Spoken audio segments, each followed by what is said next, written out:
మా నాయకుడు మాజీ ముఖ్యమంత్రి వైఎస్ జగన్మోహన్ రెడ్డి గారి చీఫ్ పిఆర్ఓ శ్రీహరి గారిని ఈరోజు ఉదయం పోలీసులు అత్యంత అక్రమంగా చట్టవిరుద్ధంగా పాశవికంగా అరెస్టు చేసి కుప్పంకు తీసుకువెళ్తున్నారట. చంద్రబాబు గారి మీద చట్ట వ్యతిరేక పోస్టింగులు పెట్టిస్తున్నాడు అనేటువంటి ఆరోపణ ఆయన మీద నెట్టి సాక్షాత్తు జగన్మోహన్ రెడ్డి గారి పిఆర్ఓనే అరెస్టు చేసినాము అని చంకలు గుద్దుకోవటానికి చేస్తున్నటువంటి చర్య తప్ప మరొకటి కాదు. చంద్రబాబు గారి మీద కొత్తగా ఎవ్వరూ చెప్పాల్సినటువంటి పని లేకుండానే ఈ 4.5 దశాబ్దాల కాలంలో సాక్షాత్తు అనేక మంది వాళ్ళ మామగారైనటువంటి ఎన్టీ రామారావు గారు ఆధునిక ఔరంగజేబు చంద్రబాబు అని చాలా స్పష్టంగా పేర్కొనటమే కాకుండా నమ్మక ద్రోహి అని, చరిత్రహీనుడని, అత్యంత దుర్మార్గుడని, గొడ్డు కంటే హీనమైనటువంటి వ్యక్తి అని అనేక సందర్భాలలో ఆయన మాట్లాడటం జరిగింది. అలాగే చంద్రబాబు గారి తోడల్లుడైనటువంటి దగ్గుబాటి వెంకటేశ్వరరావు గారు ఒక పెద్ద పుస్తకమే రాసి నా తోడల్లుడు చంద్రబాబు నాయుడు అంత నీచుడు దుర్మార్గుడు మరెవ్వరూ లేరు, చరిత్రలో ఇలాంటి వ్యక్తిని కానము, ఇంతటి అవినీతిపరుడు లేడు, తన స్వార్థం కోసమని ఎవరినైనా కూడా వాడుకొని వదిలేసి తన్ని తగలేసే రకం, ఎన్ని రకాలైనటువంటి కరప్షన్స్ చేయగలమో అన్ని రకాలుగా చేసి నిరూపించినటువంటి వ్యక్తి. తను అధికారంలో లేనప్పుడు ప్రతిపక్షాలను రెచ్చగొట్టి తెలుగుదేశం పార్టీ కార్యకర్తలందరి చేత బస్సులు రైళ్లు దగ్ధం చేయించాలా అని అనేక కార్యక్రమాలు కూడా చేసినటువంటి వ్యక్తి చంద్రబాబు నాయుడు గారు. ఇలాంటి వ్యక్తిని చరిత్ర క్షమించలేదు అని ఒకటి కాదు రెండు కాదు కొన్ని వందల మాటలు వాక్యాలు ఆయన రాయటం జరిగింది. అలాగే మాజీ ముఖ్యమంత్రి నాదెండ్ల భాస్కర్ రావు గారు కూడా చంద్రబాబు నాయుడు గారు తిరుపతి రైల్వే స్టేషన్లో జేబులు కొడుతూ ఉండేవాడు అని ఆయన మాట్లాడడం జరిగింది. వంగవీటి రంగా గారి హత్యకు ప్రధానమైనటువంటి కారకుడు చంద్రబాబు గారేనని ఆనాటి హోంమంత్రిగా ఉన్నటువంటి హరిరామ జోగయ్య గారు మాట్లాడడం జరిగింది.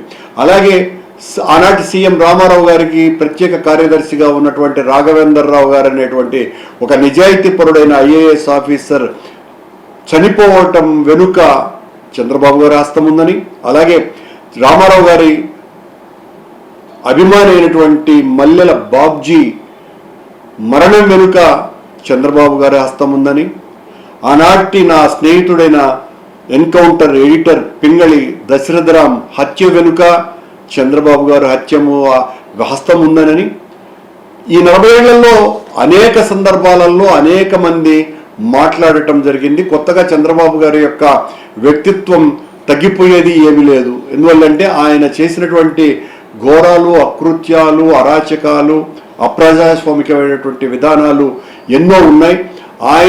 ఆయన గురించి ఆయన గొప్పలు చెప్పుకుంటే తనకు మోసేటువంటి బోయిలైనటువంటి పత్రికలు, ఛానళ్ళు, మీడియా ప్రతినిధులు, సోషల్ మీడియా ఉంది కాబట్టి ఇష్టం వచ్చినట్టుగా అధికారం ఉంది కదా అని పెట్టిరేగిపోయి ఈ రోజున శ్రీహరి గారిని అరెస్ట్ చేయటం అన్నది ప్రజాస్వామ్య విలువలకి తిలోదకాలు ఇవ్వటంలో ఒక మైలురాయిగా దీన్ని చెప్పవచ్చు. ఈ సందర్భంగా నేను కొన్ని విషయాలు కూడా చెప్పదలుచుకుంటున్నాను. నేను రాడికల్ ఉద్యమంలో పనిచేస్తున్నప్పుడు, రాడికల్ విద్యార్థి నాయకుడిగా తిరుపతిలో ఉన్నప్పుడు 1974 డిసెంబర్ 8వ తారీఖున మేము రాడికల్ స్టూడెంట్స్ యూనియన్ కోసమని ఫండ్ రైజింగ్ కోసమని ఒక సినిమా బెనిఫిట్ షోగా వేయటం జరిగింది. ఆ సినిమా పేరు చక్రపాణి. నేను నా స్నేహితుడైనటువంటి ఎన్ శ్రీధర్ ఆనాడు ఎంఏ సోషియాలజీ చేస్తున్నాడు. మేమిద్దరము కలిసి చంద్రబాబు గారు అప్పుడే హాస్టల్లో ఉన్నారు, ఆయన రీసెర్చ్ స్కాలర్గా ఉన్నారు. ఆయన దగ్గరికి వెళ్ళి బెనిఫిట్ షో టికెట్ ₹2 కొనమని మేమిద్దరం కూడా బలవంతం చేయటం జరిగింది. చంద్రబాబు గారికి ఆనాడు తిరుపతిలో విప్లవ రాజకీయాలు ఉధృతంగా జరుగుతున్నటువంటి నేపథ్యంలో ఉన్నటువంటి భయం కారణంగా ఉండొచ్చును, లేకపోతే ఇష్టం కారణంగా వచ్చును, మొత్తానికి ఆ ₹2 తన జోబిలో ఉన్నాయి అన్నది చాలా స్పష్టంగా ₹2 నోటు నాకు కనపడుతూనే ఉంది. అయినా నిద్రపోతున్నటువంటి తన స్నేహితుడి ప్యాంటు జోబిలో నుంచి దొంగతనం చేసి ఇచ్చినారు చంద్రబాబు గారు మాకు ఆ చక్రపాణి బెనిఫిట్ షో కోసమని.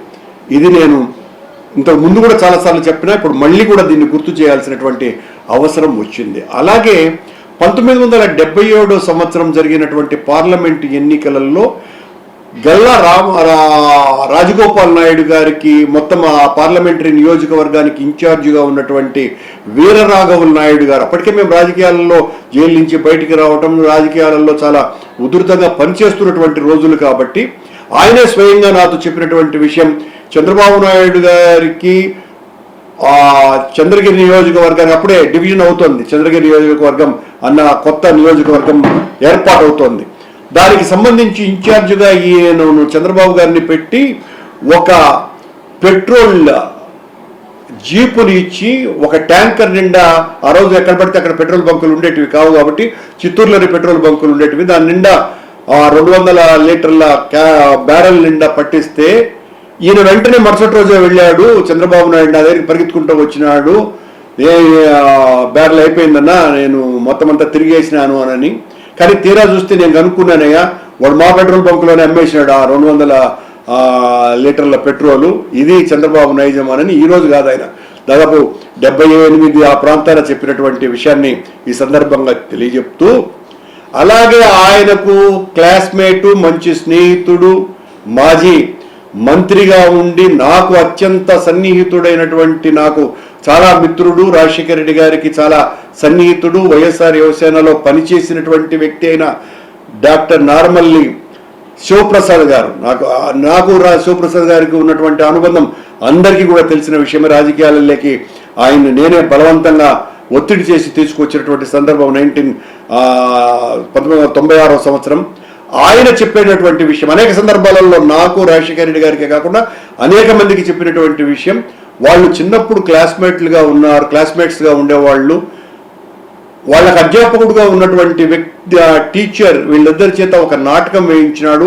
ఆ నాటకంలో శివప్రసాద్ హీరోగాను, చంద్రబాబు గారు హాస్య నటుడుగాను పాత్రలకు ఎంపిక చేశారు. మరుసటి రోజు నుంచి రిహార్సల్కి రావాలా అని ఐవర్ మాకు చెప్పి పంపిస్తే నెక్స్ట్ డే నేను ముందు వెళ్ళటం జరిగింది. వెళ్ళినప్పుడు, ఒరే శివ, నువ్వు హీరో కాదురా, నువ్వు కమెడియను, చంద్రబాబు హీరో రా అని చెప్పినాడు. ఏంది సార్ నన్ను ఇట్లా చేసినారు, నేను బాగా చేస్తాను కదా సార్, ఆ చంద్రబాబు కంటే మంచి యాక్టర్ని కదా నేను అంటే, లేదు లేరా అని ఆయన మూలకిట్టేట తరిచి చూస్తూ ఉన్నాడు. తీరా చూస్తే ఆ మూలన ఒక పెద్ద వేరుశనక్కాయల మూట ఉండింది. కనుక్కుంటే ఆ వేరుశనక్కాయల మూట లంచంగా అధ్యాపకుడికి ఇవ్వటం మూలంగా పాత్రలు మారిపోయినాయి సార్ అని శివప్రసాద్ గారు నాతో చెప్పినటువంటి మాట, నాతోనూ రాజశేఖర రెడ్డి గారితోనూ కూడా చెప్పినటువంటి మాట. ఆశ్చర్యంగా ఆ శనక్కాయ వేరుశనగ మూట కూడా చంద్రబాబు గారు వాళ్ళ పొలంలో నుంచి పండినటువంటి పంట కాదని, పక్కన ఉన్నటువంటి రైతుల పొలంలో అవి ఆ రాత్రికి పోయి దొంగతనం చేసి వచ్చి పెరుక్కొని దూసుకొని వచ్చినటువంటి శనక్కాయల మూటని చెప్పటం జరిగింది. ఇలా చంద్రబాబు గారిని గురించి అనేక మంది వందల ఉదాహరణలు చెబుతూనే ఉంటారు. ఇప్పుడు కొత్తగా శ్రీహరి చెప్పిందేంటి, చంద్రబాబు గారి వ్యక్తిత్వానికి హననమైందేంటి? ఏమీ లేదు. కేవలం మా క్యాడర్ని, మా నాయకులని మేము సాక్షాత్తు ముఖ్యమంత్రిగా ఉన్నటువంటి జగన్మోహన్ రెడ్డి చీఫ్ పిఆర్ఓ అనే అరెస్ట్ చేయగలము అన్నంతటి దమ్ము మాకుంది. మా పోలీసు వాళ్ళంతా కూడా మాకు అనుకూలంగా వ్యవహరిస్తారు చూడండి అని చెప్పటానికి తప్ప ఇంకెందుకు కూడా పనికిరానటువంటి అరెస్టు అది. ఆ అరెస్టు పూర్తిగా అప్రజాస్వామికం. ఆ అరెస్టును ప్రజాస్వామ్య సంఘాలన్నీ కూడా తీవ్రంగా ఖండిస్తున్నాయి. ఇలాంటి అరెస్టులు చేయటం మూలంగా వైఎస్ఆర్ పార్టీ నాయకులు కానీ క్యాడర్ కానీ ఏమాత్రం కూడా వెరవరు, భయపడరు.